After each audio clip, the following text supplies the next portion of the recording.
तो हेलो दोस्तों, हम लोग राज्य के बारे में पढ़ रहे थे, उसी के क्रम में ये नेक्स्ट वीडियो है। यहाँ पर हम लोग आदर्शवाद के बारे में पढ़ेंगे। तो आदर्शवादी क्या सोचते हैं स्टेट के बारे में, स्टेट कैसे उत्पन्न होता है, इसके बारे में आदर्शवादी क्या सोचते हैं, इस बारे में हम लोग जानने का प्रयास करेंगे। तो आदर्शवादियों में अगर उसके समर्थक देखे जाएं तो कांट हैं, हेगल हैं, ग्रीन है, ब्रेडले हैं और बोसांके हैं। तो ये जो आदर्शवादी होते हैं ये आइडिया को महत्वपूर्ण मानते हैं, ये चेतना को महत्वपूर्ण मानते हैं, ना कि पदार्थ को। तो मैटर इनके लिए मैटर नहीं करता है, मैटर इनके लिए मैटर नहीं करता है। इनके लिए क्या मैटर करता है? आइडिया मैटर करता है। तो ये भौतिकतावाद के उल्टा है। भौतिकतावाद मैटर को ज़्यादा इंपॉर्टेंट मानता है। तो for materialist matter does matter for them, matter उनके लिए मैटर करता है। लेकिन जो आइडियलिस्ट हैं उनके लिए मैटर मैटर नहीं करता है, बल्कि आइडिया मैटर करता है। फिर इसमें जो विचार हैं देख लेते हैं। तो ये राज्य को साध्य मानते हैं, यानी एंड गोल क्या है? राज्य है, और व्यक्ति एक टूल है जो कि अल्टीमेटली राज्य के उद्देश्य को पूरा करने के लिए बनाया गया है। राज्य महत्वपूर्ण है, व्यक्ति नहीं। राज्य एक नैतिक, पावन व सर्वशक्तिमान संस्था है। तो state is N moral, sacred and almighty institution है। पुराने विचारों में प्लेटो जहां आदर्शवादी था, वहीं आधुनिक आदर्शवाद का पिता कांट को माना जाता है। आधुनिक आदर्शवाद का पिता कांट को माना जाता है।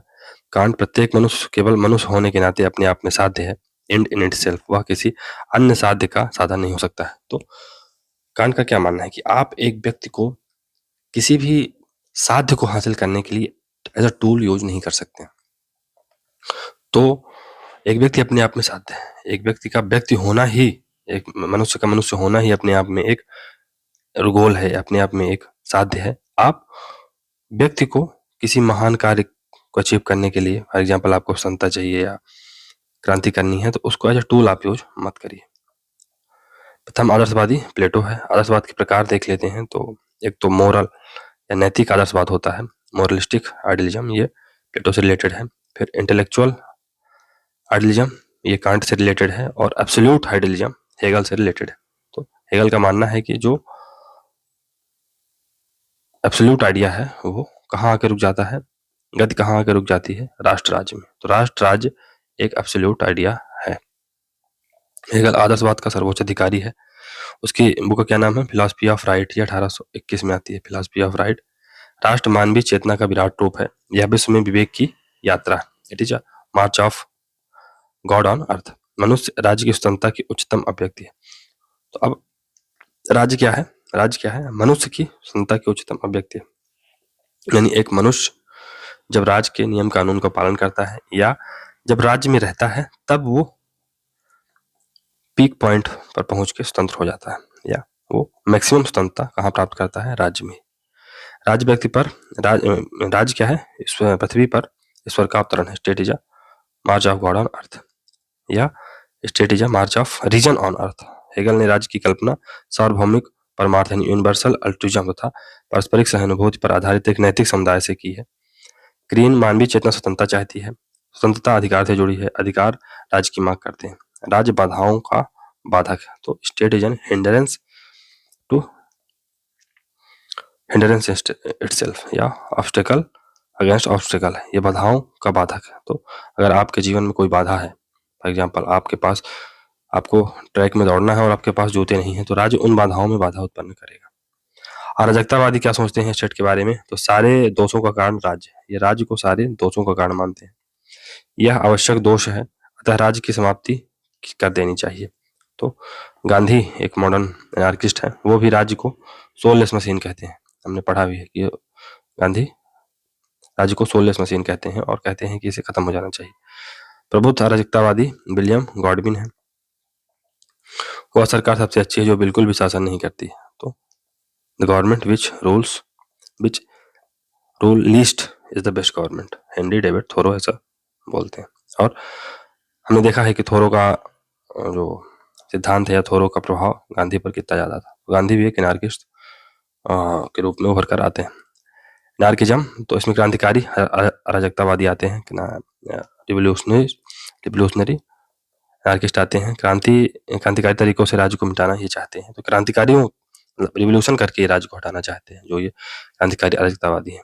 ये समर्थक हैं प्रोधो। प्रोधो की पुस्तक क्या नाम है? Philosophy of poverty. Philosophy of poverty. संपत्ति चोरी है और संपत्तिवान चोर है। ये क्या कहते हैं कि आपने अगर संपत्ति, अगर कहीं ना कहीं से आपने प्रॉपर्टी इकट्ठा की है तो वो कहीं ना कहीं आपने चोरी की है, और संपत्तिवान है, जो प्रॉपर्टी होल्डर है, वो चोर है। फिर बाकुनिन है और क्रुपोक्टिन, ये सभी क्रांतिकारी अराजकतावादी हैं, यानी रिवोल्यूशनरी एनार्किस्ट है। फिर शांतिप्रिय दार्शनिक या प्रशांत अराजकतावादी, तो इसमें शांतिपूर्ण धार्मिक तरीकों से राज्य को समाप्त करना चाहता है, तो गांधी इसमें महत्वपूर्ण है। रस्किन है, थोरो है, टॉलस्टॉय है। राज्य आत्मा रहित मशीन है, गांधी ऐसा बोलते हैं। State is a soulless machine. मैं राज्य की शक्ति में किसी भी प्रकार की वृद्धि को भय की दृष्टि से देखता हूँ। तो अगर राज्य की शक्ति में कोई भी वृद्धि हो रही है तो इसका मतलब है कि भय में वृद्धि हो रही है, ये ऐसा गांधी का मानना है। फिर अब तानाशाही डिक्टेटरशिप को देखते हैं। तो तानाशाही के बहुत सारे रूप हैं। पहला तो है फांसीवाद, ये मुसोलिनी के समय था इटली में। नाजीवादी हिटलर से रिलेटेड है, जर्मनी में। फिर स्पेन फ्रेंको है, और पुर्तगाल का सालाजार, ये भी डिक्टेटरशिप के उदाहरण हैं। तो तानाशाही के दार्शनिक पिता कौन है? हेगल व रूसो है। हेगल व रूसो है। तो हेगल और रूसो कैसे हैं? हेगल क्या कहता है कि राष्ट्र राज्य में आके सभी जो गतियां हैं समाप्त हो जाती हैं, और जो राष्ट्र है उसका हित पहले है, या राज्य का हित पहले है, व्यक्ति बाद में आता है। इसी प्रकार से जो रूसो की जनरल बिल है उसकी आप अवहेलना नहीं कर सकते हैं। अगर एक बार आपने कानून बना लिया, वो भले डेमोक्रेटिक तरीके से आपने बनाया हो, लेकिन एक बार अगर कानून बन गया तो फिर जो जनरल बिल स्टेब्लिश हो गई है उसकी आप अवहेलना नहीं कर सकते हैं। और one can be force to be free, एक व्यक्ति को फोर्स किया जा सकता है कि वो फ्री रहे। अगर राज्य समझता है कि वो फ्री नहीं है तो उसे फोर्स भी किया जा सकता है। तो कुल मिला के हेगल और रूसो तानाशाही के दार्शनिक पिता कहे जाते हैं। हम इसके साथ साथ प्लेटो को भी जोड़ सकते हैं। यहाँ पर कार्ल पॉपर कहता है कि ये एनिमी है ओपन सोसाइटी के, तो इसमें प्लेटो को भी जोड़ा जा सकता है, मार्क्स को भी जोड़ा जा सकता है, स्टालिन जैसे लोगों को भी जोड़ा जा सकता है, पर दार्शनिक पिता हेगल और रूसो है। उदय के कारण क्या है? वर्साई की संधि हुई, जहां पर जर्मनी को पूरी तरह से रौंद दिया गया और उसे इंश्योर किया गया। अभी हम और लेक्चर चल रहा है बैलेंस ऑफ पावर पर। तो बैलेंस ऑफ पावर की एक विशेषता होती है कि इसमें एक तो पहले 5 से 6 जो शक्तियां होती हैं लड़ती हैं, लेकिन कोई भी शक्ति अगर शक्तियों को मतलब बहुत सारी शक्तियां मिलके किसी एक राज्य को हरा देती है। For example world war first में जर्मनी को हरा दिया गया। तो वर्ल्ड बैलेंस ऑफ पावर की एक विशेषता है कि आप उस प्लेयर को निस्तना-बूत मत करिए, उस प्लेयर को मौका दीजिए कि फिर वो गेम में आए। और ये जो बैलेंस ऑफ पावर की थ्योरी थी, यहाँ पर इसको ध्वस्त कर दिया गया और जर्मनी को इंश्योर किया गया कि वो अब आगे से गेम में न रहे। तो ये एक कारण था। फिर आर्थिक संकट आ रहे थे, राष्ट्रसंघ की असफलता, तो लीग ऑफ नेशन कुछ कर नहीं पा रही थी। ये कारण भी था कि डिक्टेटरशिप आई। जो हिटलर और मुसोलिनी जैसे थिंकर्स ने, ये जो लीडर्स थे, इन्होंने क्या किया है, सब जवाब दिखाया है। हसीन या मुंगेरी लाल के सपने दिखाए। फिर प्रजातंत्र की फलता भी एक कारण रही है डिक्टेटरशिप का उदय होने में। संसदीय संस्थाओं के प्रति अविश्वास, ये कुछ कारण हैं जिसके कारण तानाशाही पैदा हुई। फिर फांसीवाद, ये फासिज्म शब्द इटालियन शब्द फैसिको से बना है, जिसका तात्पर्य है लकड़ी का गट्ठा, जो एकता, अखंडता और शक्ति का प्रतीक है। मुसोलिनी ने यह शब्द गढ़ा। फिर 1922 में यह उसके शासन का पर्याय बन गया था। कौन? फासिज्म। फांसीवादी अर्थव्यवस्था निगमित राज्य है, ये कारपोरेट स्टेट में विश्वास करते हैं। सरकार का निर्माण विभिन्न कारपोरेट समूहों से मिलकर हुआ। तो ये कारपोरेट स्टेट की बात करते हैं। तो वर्तमान सरकार पर भी यही आरोप लगाया जाता है कि ये कारपोरेट स्टेट की तरह काम कर रही है, और केवल जो कारपोरेट ग्रुप हैं उन्हीं के द्वारा सरकार चलाई जा रही है, या उन्हीं के नक्शो कदम पर सरकार चल रही है। हिटलर की नाजीवादी पार्टी का नाम था nationalist socialist German workers party. इसको याद रखिएगा, हो सकता है पूछ ले कभी। Nationalist socialist German workers party. फांसीवाद के दर्शन और स्रोतों के संदर्भ में 2 परस्पर विरोधी धारणाएं हैं। पहले मैकाइवर व मेयर का मानना है कि तानाशाही का अपना एक निश्चित दर्शन है। इस दर्शन में हेगेल व ट्रॉट्स्की द्वारा समर्थित राज्य की सर्वोपरिता व शक्ति, राजनीति का सिद्धांत, निश्चय का अतिमानव का आदर्श, कांट द्वारा प्रतिपादित नीतिशास्त्र, जर्मन नाजीवाद के कुछ मूल स्रोत हैं। ऐसा ये लोग मानते हैं, मैकाइवर और मेयर। लेकिन जो दूसरे ग्रुप के थिंकर हैं वो क्या मानते हैं? फॉर एग्जाम्पल फ्रांज न्यूमैन और हेराल्ड लास्की का मानना है कि फांसीवाद का कोई दर्शन नहीं। न्यूमैन ने फांसीवाद की तुलना एक विशालकाय पशु से की है। तो इसमें दो विचार निकल कर आते हैं कि एक तो इसकी एक कंसोलिडेटेड विचारधारा है जिसके माध्यम से चीजें की जाती हैं, लेकिन जो द्वितीय जो विचार है उसमें कहा जाता है कि जो, और ऐसा माना भी जाता है कि जो फासिज्म है या नाजिज्म है, ये क्या है? ये होच पोच ऑफ फिलॉसफी है। होच पोच मतलब कहीं से कहीं चीजों को जोड़ने का प्रयास किया जा रहा है। ये वही है भानुमति के कुनबे की तरह, कहीं का ईंट कहीं का रोड़ा, भानुमति का कुनबा जोड़ा। तो ये प्लेटो से कुछ चीजें ले लेते हैं, फिर ये निश्चय से कुछ चीजें ले लेते हैं, ये कांट से कुछ चीजें ले लेते हैं। ये कुल मिला के जो सारे थिंकर्स हैं उन्होंने किस संदर्भ में कहा, क्यों कहा, उसको उसकी अवहेलना करके ये अपने मतलब के लिए उनकी व्याख्या अपने हिसाब से कर देते हैं। तो ये होच पोच ऑफ फिलॉसफी है। भारतीय जो विचारक हैं एम.एन. रॉय भी मानते हैं कि फांसीवाद निश्चित ही एक दर्शन है, पर साथ ही साथ वे लास्की की तरह यह भी मानते हैं कि फांसीवाद समाजवाद के विरुद्ध एक प्रतिक्रांति है जो पूंजीवाद द्वारा समर्थित है। तो अब यहाँ पर एक विचार एम.एन. रॉय देते हैं कि जो फांसीवाद था बेसिकली ये क्या था? ये फांसीवाद क्या था? ये समाजवाद के प्रति एक क्रांति थी। समाजवाद के प्रति एक क्रांति थी। क्यों? क्योंकि इस समय जो मार्क्स जैसे थिंकर्स थे उनका प्रभाव स्पष्ट रूप से देखा जा रहा था और पूरा यूरोप साम्यवाद की जकड़ में आ रहा था। तो जब इस तरह के लीडर सामने निकल कर आए, मुसोलिनी और हिटलर जैसे, तो जो कॉरपोरेट घराने थे, जो कैपिटलिस्ट विचारधारा के लोग थे, उन्होंने इनका विरोध नहीं किया। उनको लगा कि ये सही है, इसके माध्यम से अब चूंकि ये कॉरपोरेट स्टेट की बात करते हैं ना, जो फासिस्ट लोग रहते हैं, तो इनको लगा कि ये हमारे हित में ही काम कर रहे हैं, हमारा हित ही ये सोचेंगे और साम्यवाद का खतरा तो था ही, तो उससे बचने के लिए ये इस प्रकार की प्रवृत्तियां डेवलप हो पाई। विशेषता क्या है इसकी? इसमें शक्ति का केंद्रीकरण होता है। सारी पावर या तो हिटलर के पास रहेगी या मुसोलिनी के पास या स्टालिन के पास रहेगी। भौतिक बल तो इसमें जो मटेरियल पावर है उस पर ज्यादा फोकस किया जाता है। इसमें सॉफ्ट पावर या लव, पावर ऑफ लव की बात नहीं की जाती है, पावर ऑफ अट्रैक्शन की बात नहीं की जाती।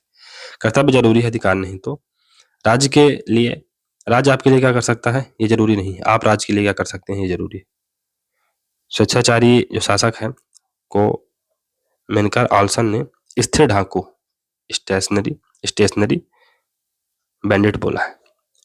स्वेच्छाचारी शासक, स्वेच्छाचारी चालक ऑटोक्रेट माने वही हिटलर और मुसोलिनी जैसे थिंकर या स्टालिन जैसे, इनको क्या बोला है मेनकर ऑल्सन ने? स्टेशनरी बैंडिट बोला है। फिर तानाशाही के लक्षण क्या है? तो इसमें सर्वाधिकारवादी राज्य होता है, टोटलिटेरियन स्टेट रहता है। तो हमने जब हन्ना अरेंट को पढ़ा था तो आपको बताया था कि जो टोटलिटेरियन स्टेट होते हैं, तो कुछ स्टेट ऐसे होते हैं, फॉर एग्जाम्पल जो अथॉरिटेरियन स्टेट होते हैं वहां पर, फॉर एग्जाम्पल अगर पाकिस्तान का उदाहरण लिया जाए, तो ये ऐसे देश हैं कि जो पॉलिटिकल स्फीयर पर अपना कब्जा करते हैं, यानी पॉलिटिकल स्फीयर पर ये अपने प्रतिद्वंदियों को नहीं पनपने देंगे, लेकिन इनका आर्थिक क्षेत्र में या सामाजिक क्षेत्र में इनका बहुत ज्यादा दखल नहीं रहता है। ये वहां पर समता या मतलब एक व्यक्ति अपनी समान जीवन जी सकता है। लेकिन जो सर्वाधिकारी राज्य होता है, टोटलिटेरियन स्टेट होता है, उसको हन्ना अरेंट कहती हैं कि ये लोग न केवल हमारे पॉलिटिकल स्फीयर पर कब्जा करते हैं, बल्कि ये हमारे मन और मस्तिष्क पर भी कब्जा कर लेते हैं। ये ऐसा कोई क्षेत्र बचता नहीं जहां पर ये कब्जा नहीं करते हैं। ये हमारे प्राइवेट लाइफ में घुस जाते हैं, हमारे दो व्यक्तियों के कमरे के अंदर भी घुस जाते हैं। निरंकुश राजसत्ता, जीवन के सभी पक्षों पर राज का नियंत्रण होगा। इवन आपके बेडरूम में क्या हो रहा है उस पर भी इनका नियंत्रण होगा। मुसोलिनी, सभी कुछ राज्य के अंतर्गत है, राज्य के बाहर कुछ नहीं, राज्य के विरुद्ध कुछ नहीं। तो there is nothing outside the state, there is nothing against the state, everything which is there, it is under the state। एक व्यक्ति एक दल का शासन रहता है, तो व्यक्ति पूजा होती है, करिश्माई नेतृत्व होता है, दैवी शक्ति आरोपण, एल ड्यूस मुसोलिनी और फिर फ्यूहर, ये हिटलर, फ्यूहर हिटलर को कहा, आप अगर पिक्चर देखेंगे जिसमें हिटलर को दिखाया गया तो उसको फ्यूहर ही बोला जाता था, फ्यूहर, और एल ड्यूस इसे मुसोलिनी को बोला जाता था एज अ निक नेम, या किया जा इसमें प्रधानमंत्री तो अब जैसे मोदी जी हैं तो उनको पीएम है ना, प्रधानमंत्री जैसा करिए, प्रधानमंत्री ऐसा, तो ये काइंड ऑफ एक पदवी थी उनकी।